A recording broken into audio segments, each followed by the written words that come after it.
Hey guys, TobaTaco here. Today is the very first episode in my new Bad Business Beginner's Guide, or for short, BBBG. In today's episode, I will be covering movement.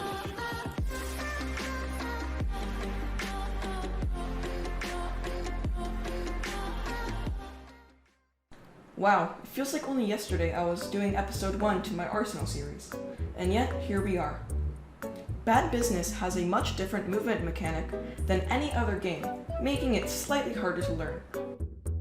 Despite this, however, many mechanics transfer over, such as sliding, crouching, and proning. For that reason, we will start with sliding. In order to slide, you have to sprint, then press C. This will give you a slight speed boost that will gradually lead to no speed over the course of about 2 seconds. Sliding downhill will allow you to gain speed without stopping, unlike sliding on flat ground. Since Bad Business lets you lean, sliding is the best and fastest way to lean, since you are moving in a certain direction while leaning. This will allow you to pop around corners and see the enemy before they see you.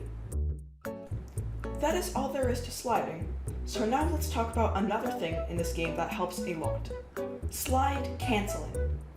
This is done by pressing shift to sprint before the slide is finished, and this will allow you to cancel the slide and stand you upright, preparing you for another slide. By slide canceling, you will have the fastest movement possible by a player. Of course, the heavier your gun you have, the slower you walk, so I recommend a weapon with max mobility and high damage, such as my primary weapon, the MP7.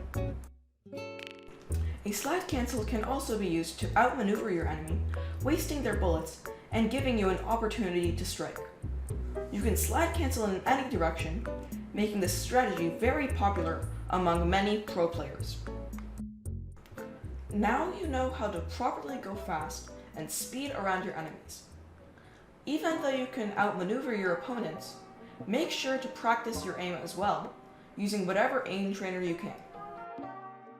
The final thing to know in terms of movement for Bad Business is how to find the fastest weapons. By fast weapons, I mean weapons with maximum mobility and speed. The way to see this is by looking at the stats card in the weapons menu under the gun. If it has a completely white bar of mobility, it's a faster weapon. You can, of course, use a slower weapon and put attachments to make it faster, and it will do the same. If you do not feel the need to go fast and would rather stay in one place, protecting an angle, feel free to do so.